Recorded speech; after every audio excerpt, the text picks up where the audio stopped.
보겠습니다. 하나님 말씀은요, 누가복음 18장 1절에서 8절 말씀입니다. 신약성경, 제가 가지고 있는 성경 신약성경 125쪽쯤에 있습니다. 누가복음 18장 1절에서 8절 말씀 우리 보도록 하겠습니다. 한 절씩 교독하겠습니다. 제가 1절 먼저 읽습니다. 예수께서 그들에게 항상 기도하고 낙심하지 말아야 할 것을 비유로 말씀하여 이르시되 어떤 도시에 하나님을 두려워하지 않고 사람을 무시하는 한 재판장이 있는데 그 도시에 한 과부가 있어 자주 그에게 가서 내 원수에 대한 나의 원한을 풀어주소서 하되 그가 얼마 동안 듣지 아니하다가 후에 속으로 생각하되 내가 하나님을 두려워하지 않고 사람을 무시하나 이 과부가 나를 번거롭게 하니 내가 그 원한을 풀어 주리라. 그렇지 않으면 늘 와서 나를 괴롭게 하리라 하였느니라.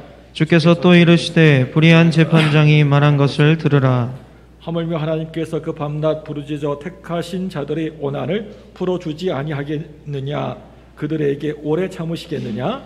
내가 너에게 이르노니 속히 그 원한을 풀어주시리라. 그러나 인자가 올 때에 세상에서 믿음을 보겠느냐 하시니라. 아멘. 할렐루야. 예, 이제 딱 9분만 흐르면 이제 2022년은 물러가고 이제 새해 2022년이 다가오게 됩니다. 우리 옆에 분에게 인사하겠습니다. 이렇게 인사하겠습니다. 복의 근원 되세요. 네, 또 뒤에 있는 분에게 인사하겠습니다. 복의 통로 되세요. 예, 여러분 올해에도 2020년에도 하나님 복 많이 받으셨는데 내년에도 하나님 복 많이 받으시기 바랍니다.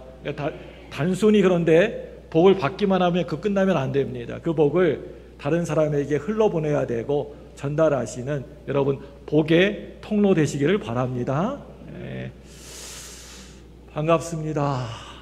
제 친구 교회는 한 7시에 드리는 교회도 있고요. 오늘 성경영신 예배를 내일이 주일이니까 8시에 예배 드리고 그냥 후딱 그냥 이렇게 예배 드리고 끝나는 교회들도 많이 있더라고요. 근데 저는 약간 고리탑은 보수주의인가 봅니다. 11시 반에 그냥 끝까지 드려가지고 이렇게 드립니다. 그 대신 내일은 새벽기도 없습니다. 좋아요, 안 좋아요? 내일 새벽 예배 드려야 되겠네요. 어느 교회에 목사님이 계셨는데요.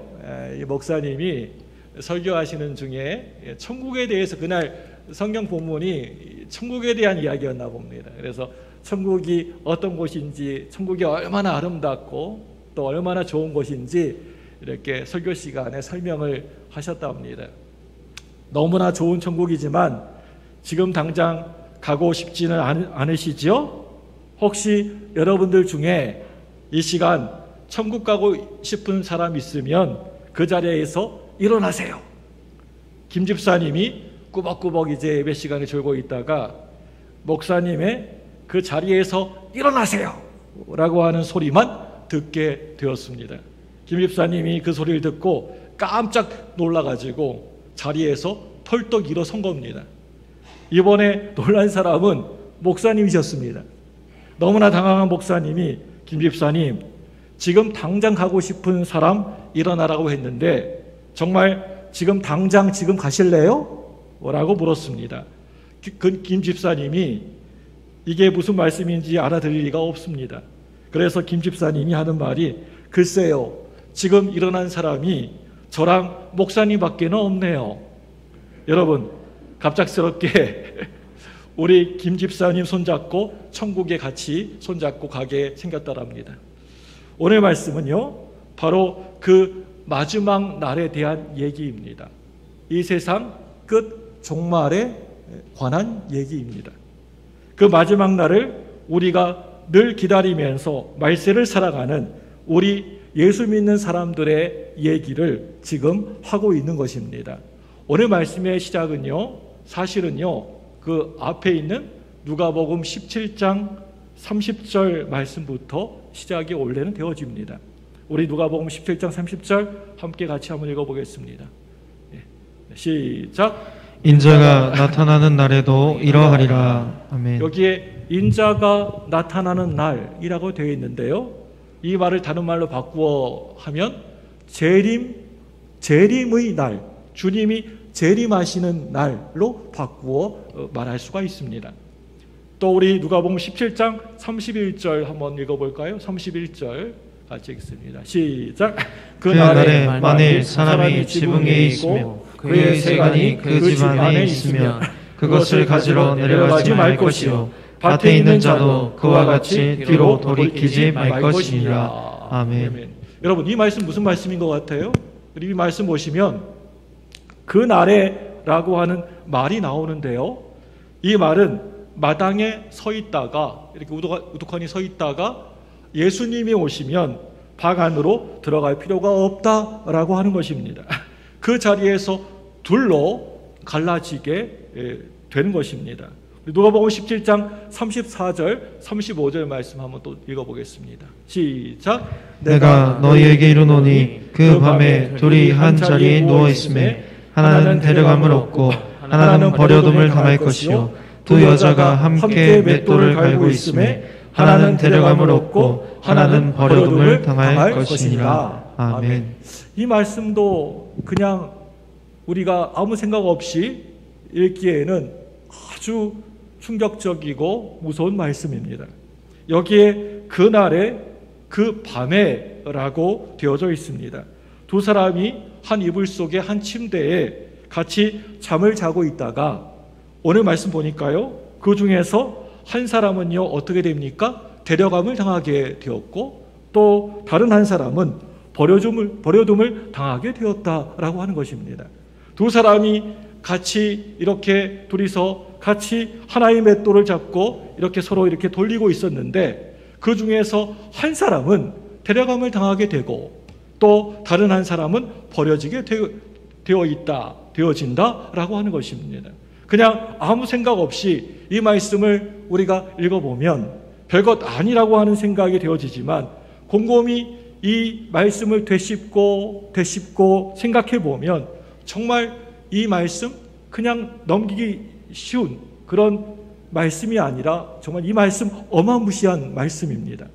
그리고 이 말씀에 바로 이어지는 17장 36절 말씀 보시면 없음이라고 가로쳐놓고 없음 가로 닫고 이렇게 되어져 있습니다.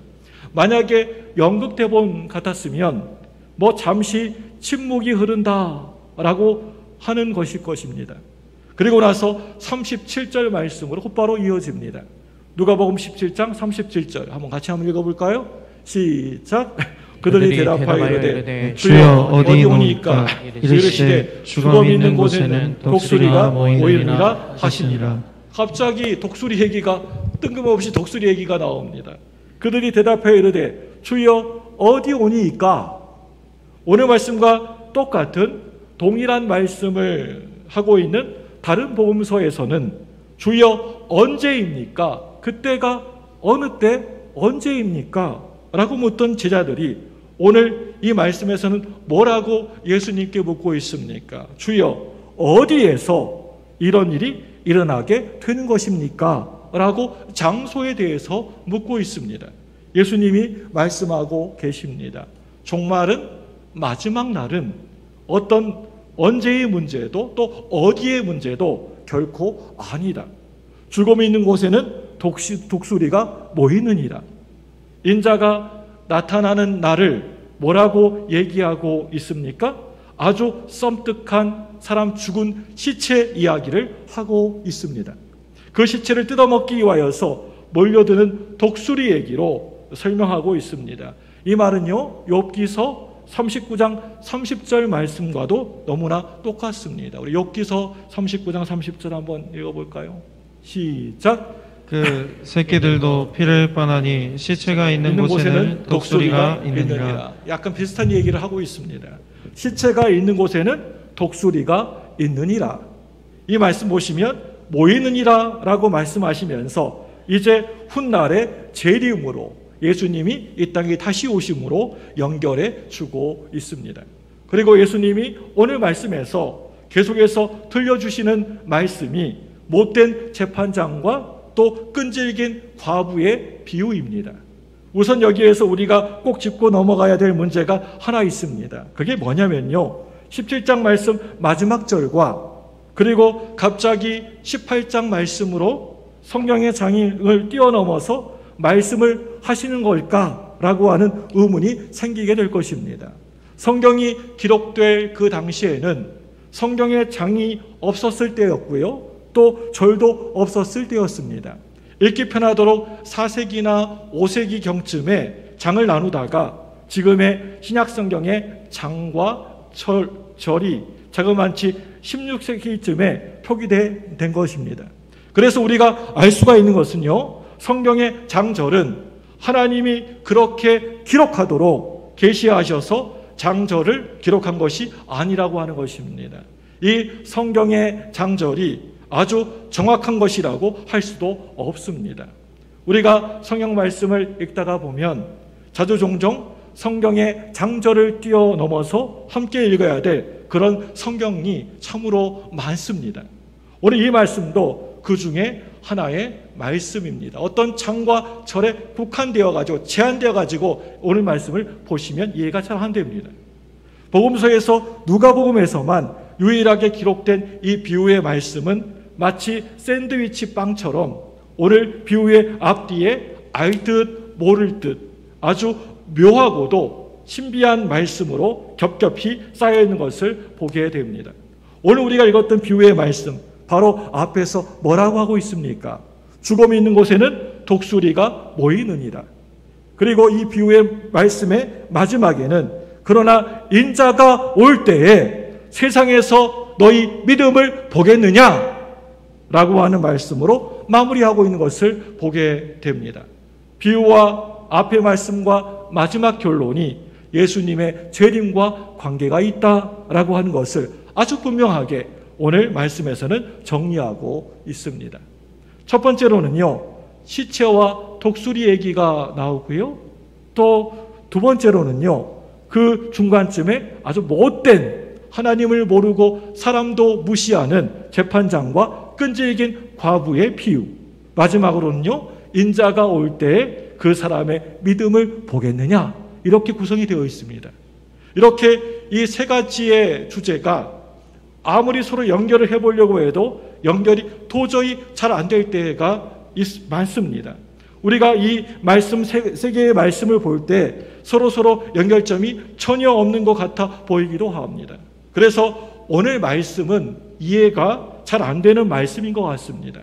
그동안 우리는 이 비유의 말씀을 통하여서 늘 우리가 기도할 때마다 또 우리가 신앙생활할 때마다 절대 낙심치 말고 끝까지 끈질기게 주님께 매달려서 구해야만 응답을 받게 된다라고 하는 기도의 교훈으로만 그렇게 이해를 해왔었습니다.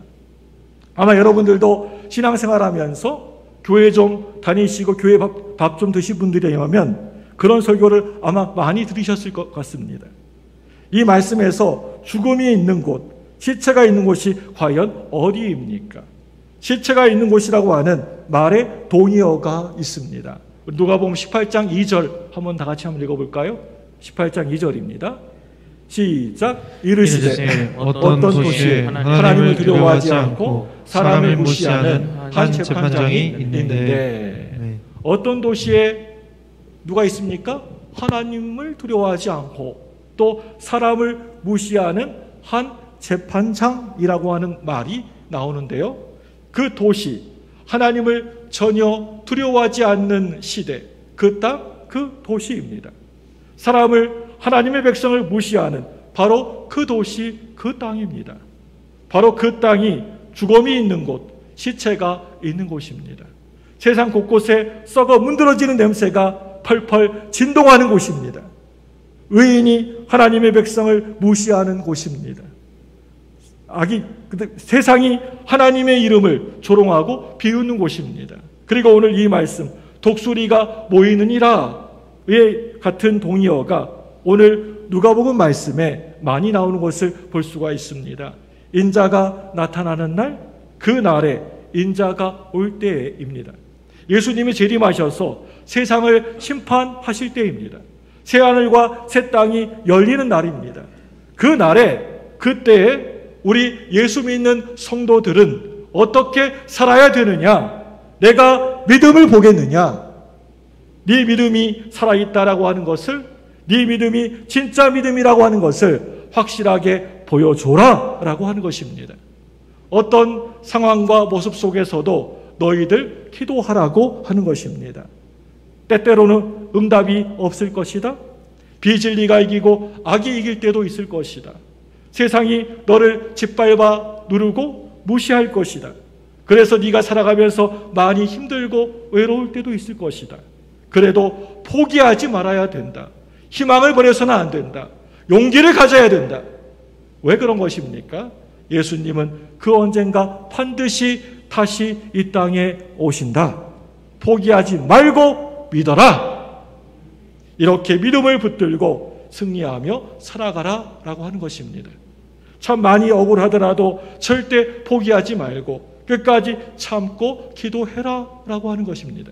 자, 여러분, 이 시간에는 샌드위치에 빵 조각을 감싸고 있는 내용물, 야채와 채소, 그 다음에 치즈, 햄, 참치 같은 그 내용물을 살펴볼 시간입니다. 사랑하는 여러분들, 종말의 때가 되면, 독수리가 날아오는 심판의 때가 되면 우리 성도들에게서 끈질긴 믿음을 보기가 너무나 힘이 드는 바로 그런 때가 분명히 오게 될 것인데, 우리는 그럴 때 어떻게 살아가야 되는 것입니까?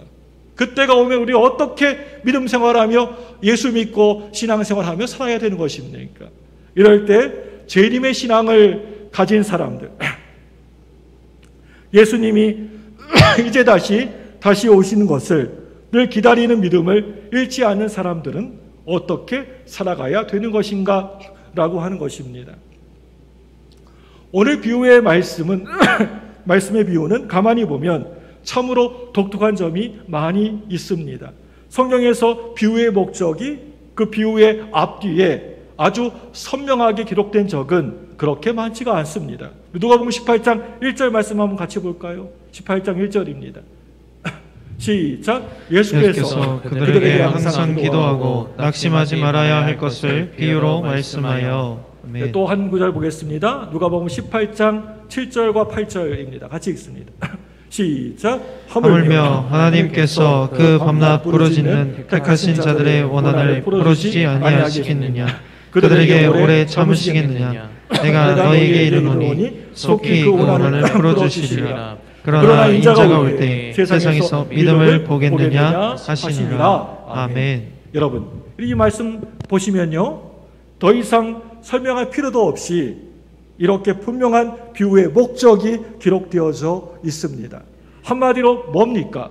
낙심하지 말고 너희들 늘 기도 열심히 해라. 여러분, 이게 바로 종말의 때 우리가 예수님께 확실히 보여드려야 될 참된 믿음의 모습이라고 생각합니다.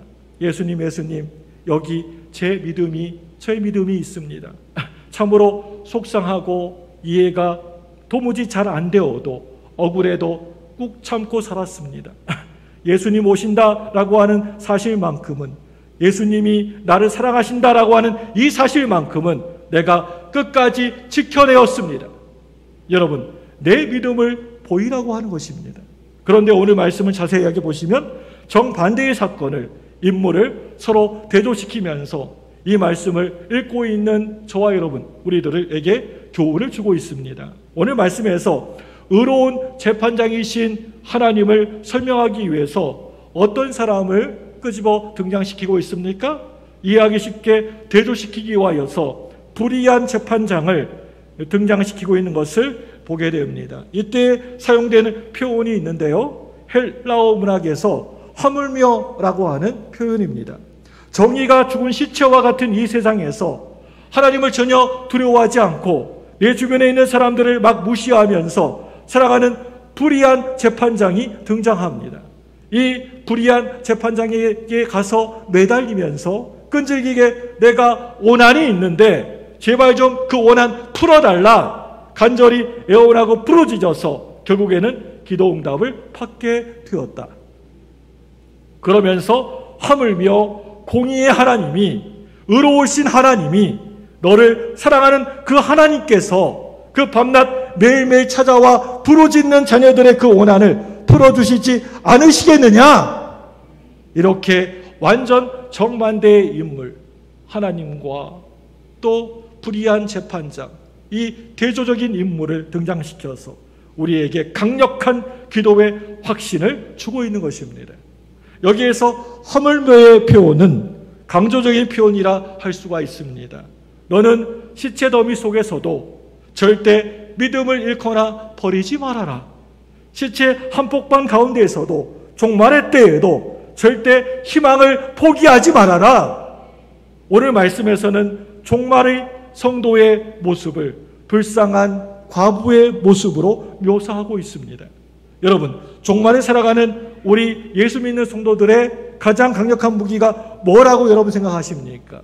무기가 있다면 어떤 무기라고 생각하십니까? 이쪽을 보고 또 저쪽을 보고 아무리 이리저리 봐도 가진 것 없는 우리 예수 믿는 성도들이 가장 힘 있는 무기가 과연 무엇이라고 여러분 생각하십니까? 다른 것이 아니라 바로 끈질긴 기도라고 우리 예수님은 우리들에게 분명히 말씀하고 계십니다. 많은 사람들이 기도는 힘이 없다고 생각합니다. 기도해서 뭐해? 내가 그냥 가서 그냥 말이라도 한마디 하는 게 더 낫지. 기도해서 뭐가 달라져? 라고 기도에 대해서, 기도의 능력에 대해서, 힘에 대해서 부정하고 너무나 이렇게 약화시킵니다. 여러분, 끈질긴 기도, 우리 예수님께서 기도하라 말씀하십니다. 이럴 때 다른 거 하지 말고 하나님 앞에 나와 기도하라고 하는 것입니다. 한숨 푹푹 내쉬고 고민하고 모여가지고 어떻게 이러다 큰일 나겠어 하고 염려하고 고민하고 걱정하고 그렇게 하지 말고 먼저 나와 하나님 앞에 나와 기도하라는 것입니다. 나에게 어려움과 문제가 있을 때 어떻게 하지 하고 염려하고 고민하는 것이 아니라 나와서 모여 기도하라는 것입니다. 오늘 말씀에서 예수님이 말씀하신 것처럼 이런 힘들고 어려운 일을 살다가 만날 때 낭망하지 않는 기도를 하라고 하는 것입니다. 오늘 교회의 말씀을 시작하면서 늘 항상 기도해야 하느니라, 기도해야 된다.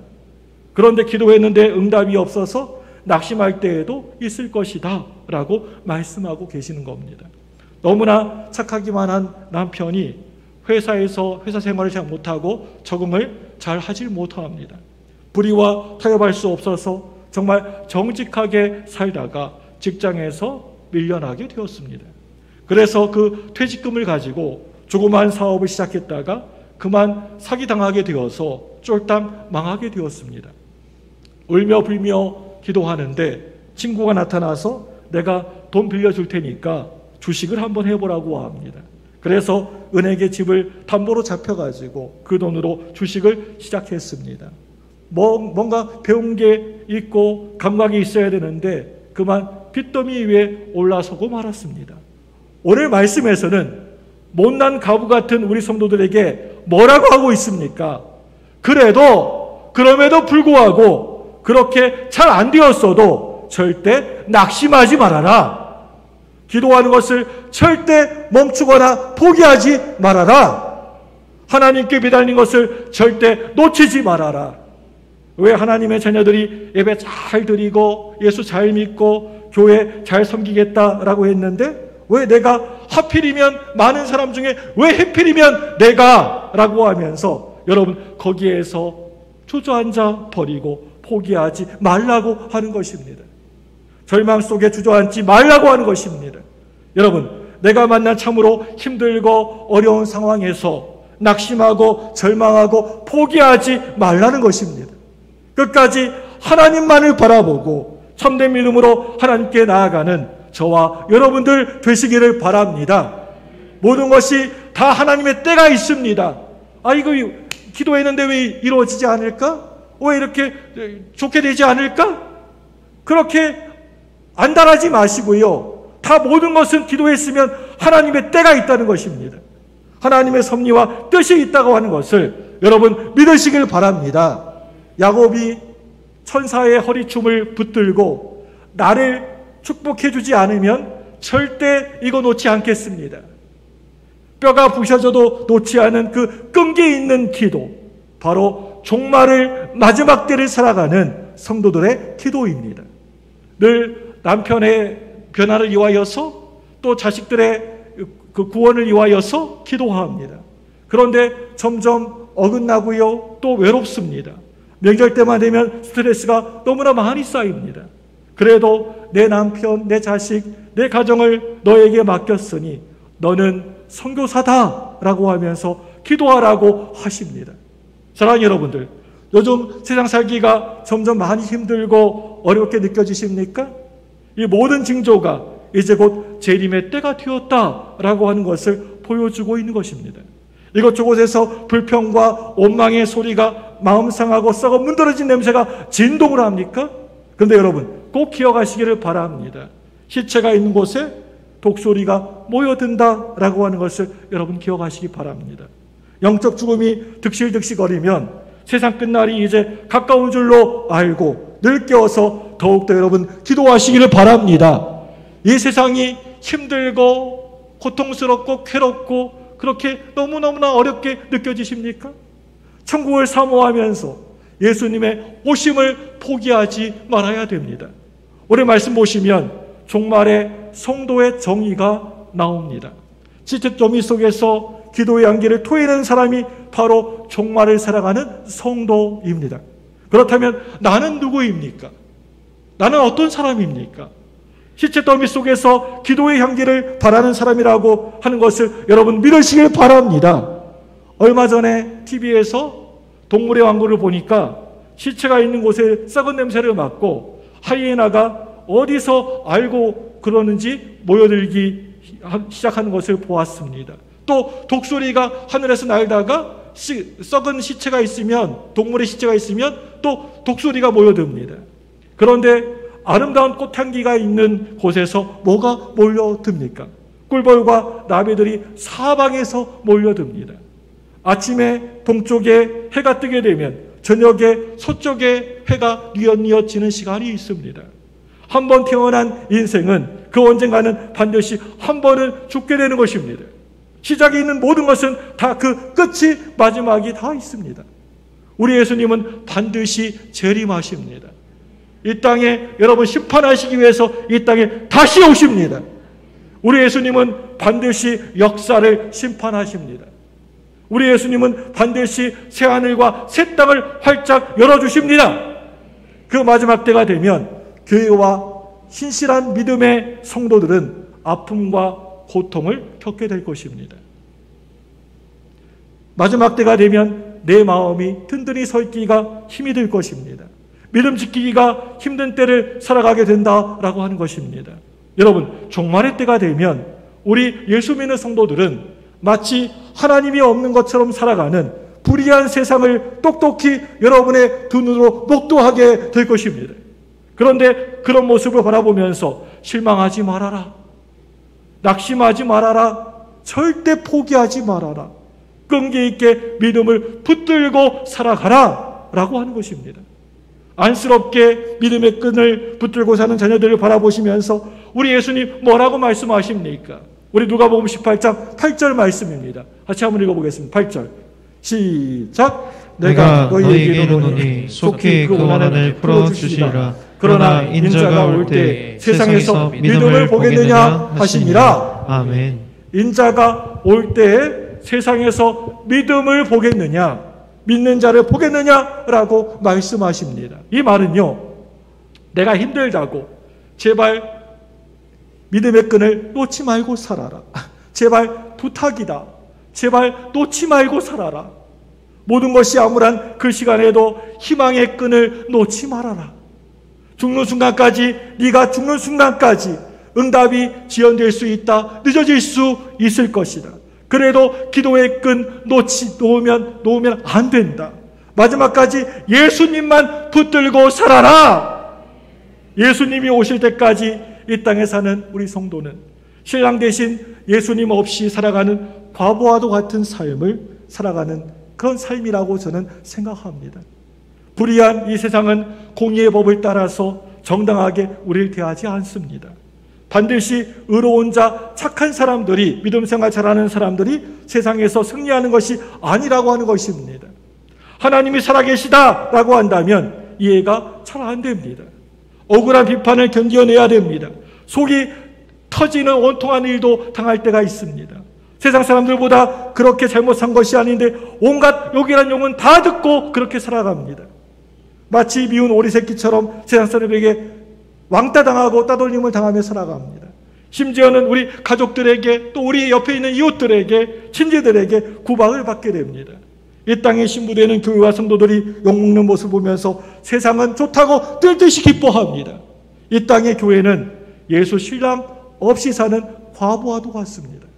벽을 치고 바위를 두드리는 것처럼 전혀 응답이 없어도 우리 예수 믿는 성도들은요, 밤낮 부르짖습니다. 그런데요, 반드시 뭔가 응답이 있어야만 우리가 기도하는 것이 아니라고 하는 것입니다. 응답이 점점 늦어지기 때문에 더욱더 간절히 기도하라고 하는 것입니다. 내 생각으로 이해가 안 되어도 기도하라고 하는 것입니다. 그럴 때 의로우신 재판장께서 너의 오난을 풀어주시리라. 할렐루야. 불의한 재판장은 공의와 사랑을 무너뜨립니다. 그런데요, 의로운 재판장은 무조건적으로 죄인들을 용서해 주십니다. 나보고 귀하다라고 말씀하십니다. 내 잘못에 따라서 그대로 갚지를 않으십니다. 은혜의 법을 따라서, 사랑의 법을 따라서 갚아주십니다. 내가 가진 것이 없어도, 잘못한 것이 너무나 많이 있는데도, 전혀 잘한 것이 없는데도 하나님은 내게 눈물을 닦아주시고 사랑을 베풀어 주십니다. 그 의로운 재판장이 여러분 누구이십니까? 바로 우리 예수님이신 줄 믿으시길 바랍니다. 사랑하는 여러분, 예수님이 우리의 눈물을 닦아주시라고 믿기 때문에 울면서 기도했습니다. 예수님이 분명 닦아주실 줄로 믿습니다. 우리 예수님이 말씀하십니다. 다시 한번 보겠습니다. 우리 18장 8절입니다. 다시 한번 보겠습니다. 시작.